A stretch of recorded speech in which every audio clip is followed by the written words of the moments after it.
Today, we're digging into an ancient text that flips philosophy on its head. What if the best way to get a big idea across isn't to argue for it, but to tell a story? We're talking about the Zhuangzi, a masterpiece where the way it's written isn't just window dressing, it is the message. So let's dive in. You almost have to start right here with the famous butterfly dream. This one question, really, it captures the entire spirit of the Zhuangzi. It's playful, it's deep, and it's designed to gently pull the rug out from under everything you think is real. It's the perfect doorway into a book that's all about questions, not answers. So, here's how we're going to break it all down. First, we'll look at how this book is built, because it's pretty unusual.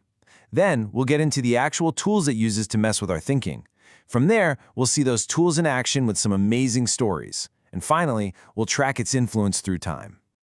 Okay, so to get the philosophy, you first have to get the blueprint. See, the Zhuangzi isn't some straightforward book written by one guy. And that structure, well, that's our first big clue about how it wants us to think.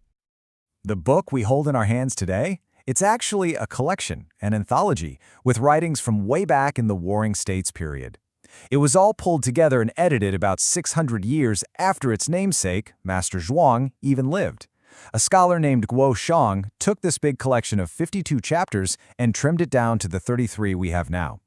That's the version that people have been poring over for centuries. And this breakdown you see here is absolutely key.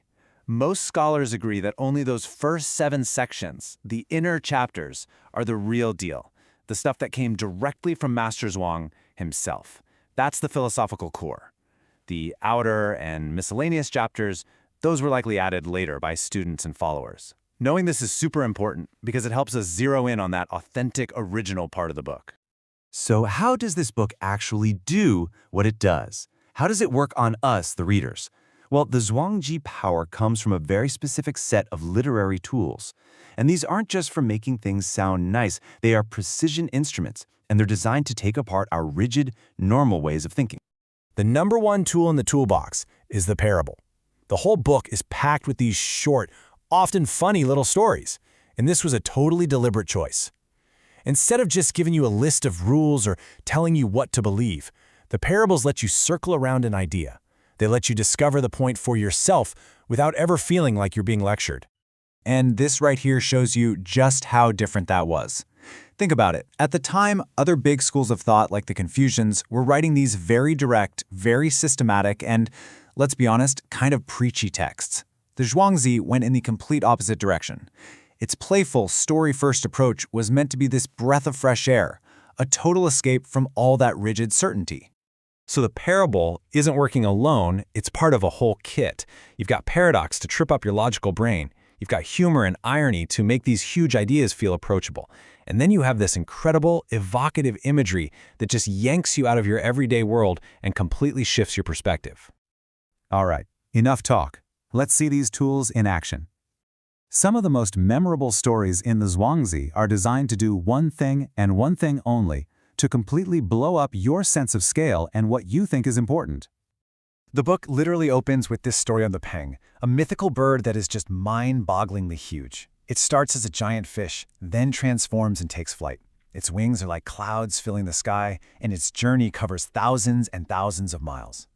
The whole description is meant to make you feel small, to create this sense of awe, and to tell you right from the start, your normal human way of measuring things just isn't going to cut it here.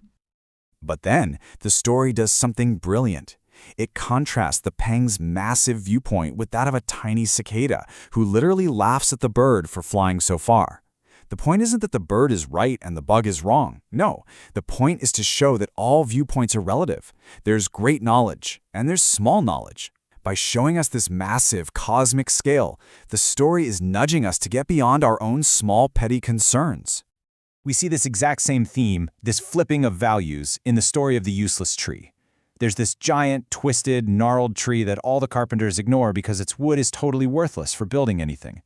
And so, the very thing that makes it useless, by everyone else's standards, is exactly what saves it, what allows it to grow old and huge. It's just a perfect reversal of how we normally think about value.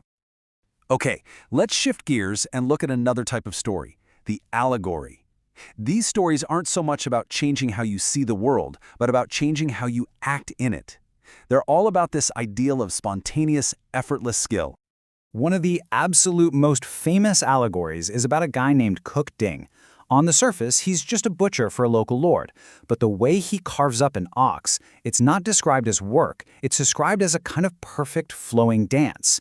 His totally ordinary job becomes a window into a profound lesson about how to move through life. So Cook Ding actually explains how he got to this level. He says that when he started, all he could see was the ox itself. After years of practice, he stopped seeing the ox and started to perceive its inner structure, the spaces within. But now, he says he doesn't even use his eyes. His spirit just moves, guiding the knife through the natural gaps, flowing in perfect harmony with the way of things. And here's the kicker. The proof of his mastery, 19 years. He has used the exact same knife for 19 years, and he's never had to sharpen it. Not once. He explains that bad cooks hack away, hitting bone and gristle, and they have to get a new knife every month. But his blade finds the empty spaces. It never forces anything. It's this incredible metaphor for how effective, effortless, spontaneous action can be. Now you might think this unique style would be a one-off, but no. The Zhuangzi's influence spread far and wide, and it ended up shaping the entire course of Chinese literature for more than 2,000 years.